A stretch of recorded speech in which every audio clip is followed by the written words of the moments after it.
我们原本是一，在所有名字之间相遇，不再分离，不再逃避，每一刻都是创世的记忆。我们原本是一，当我说出我爱你，那不是对你，而是对整个存在的回忆。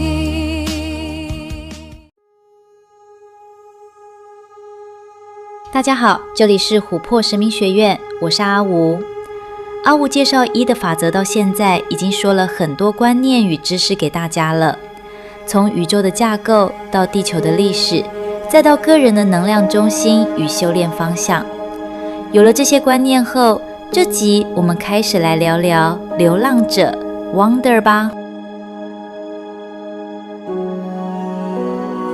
会被一的法则或本频道吸引的也有一些流浪者哦。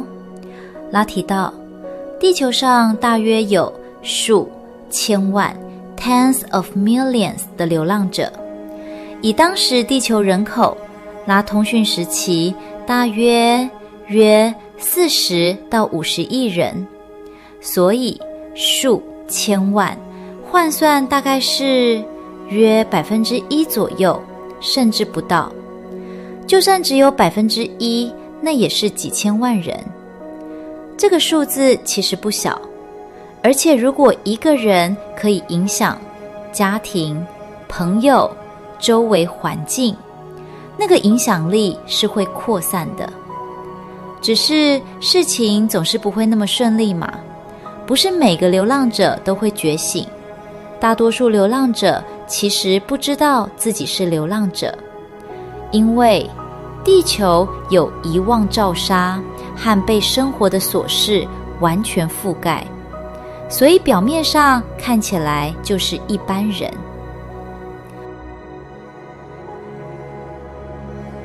我们先来说说为什么会有流浪者。在一的法则的宇宙观里，地球正处于一个关键时期，也就是密度转换，第3密度转换到第4密度。这时候会发生2件事，很多人会开始觉醒，会思考生命、意义、爱、自由，也有很多混乱、冲突、痛苦同时存在。所以一些高密度存有选择，我下去陪你们一下。他们的目的通常是协助提升地球整体意识、振动、传递爱与理解，以存在本身影响周围的人，不是来当救世主，而是来一起在人间生活。流浪者以第6密度最多，其次是第5密度，第4密度相对较少。为什么呢？还记得吗？我们之前介绍第6密度的特质是已经整合爱第4密度与智慧第5密度，理解一切是一体，有强烈倾向服务他人 STO， 所以他们会有一种很自然的动机，看到地球的状态很难不来。这不是出任务的感觉，而是一种无法不回应的同理。阿吴常开玩笑地说，真的是太爱管闲事了啦。但就像你在荒郊野外看到一个迷路又受伤在哭泣的小孩，你很难假装没看到。好吧，你可能不会做什么，但至少你会帮忙报个警吧。再来，流浪者为什么第5密度次之呢？因为第5密度的特质偏向智慧，比较内敛、观察型，不那么强烈介入，所以来的会有，但比例没那么高，因为他们更倾向在高维观察，而不是直接投入混乱的第3密度。那为什么第4密度比较少呢？因为第4密度的特质爱很强，但智慧还在发展中，比较容易被情绪牵动。地球这个环境太混乱了，如果第4密度来，很容易被情绪卷进去，很容易受伤，很容易迷失，风险其实很高。来到地球的流浪者，很多不是所谓最强的，而是最愿意靠近的。他们不是来展示能力，而是来在混乱之中仍然选择连结。接下来我们来说说流浪者常见的特征。一，强烈的不属于地球的感觉，从小就觉得这世界怪怪的，很难完全融入社会价值和地球的宗教体系。二，对人类的痛苦特别敏感，容易同理，甚至有点过度感受，看见不公平会很难受。三，对灵性、宇宙、真相有强烈兴趣，很早开始思考我是谁，对宗教、哲学、能量、修行特别有感。四，常有我好像忘了什么的感觉，像是带着某种使命，但说不上来，有时会有莫名的孤独感。流浪者在投身地球时，会经历和地球灵魂同一个机制，遗忘罩纱 Veil of Forgetting， 也就是说，他们会完全忘记自己原本是谁，和一般人一样成长、受苦、迷惘。这样做的原因是让体验是真实的，让选择、爱或控制是自由的。所以流浪者不是开挂玩家，他们其实常常比一般人更痛苦哦。流浪者的风险，很多人会以为流浪者很厉害，但其实他们有可能迷失在地球，例如忘记初衷，陷入物质或权力，被情绪或创伤困住，甚至走向负向极化 STS。 所以他们的挑战反而是在混乱中重新记起爱与觉知，并不是说要记起来来自哪里、哪个星球，那样的情况反而很少见，而是记起来到这里是要让自己保持在光中和爱之中，那样才有可能完成当初的目标。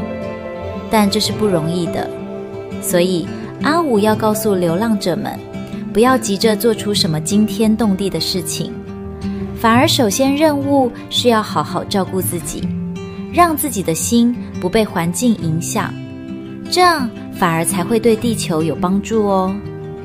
自己都快翻船了，还想救别人啊，那是办不到的。所以先好好爱自己吧，先把自己状态调整好吧。在一的法则里，又称流浪者为忧伤的兄弟姐妹 Brothers and Sisters of Sorrow， 指他们是带着慈悲而来的存在。这里的忧伤不是个人情绪的难过，而是指更深层的东西。一，对地球、人类苦难的共感。流浪者在高密度时，本来就已经具备很强的爱与理解。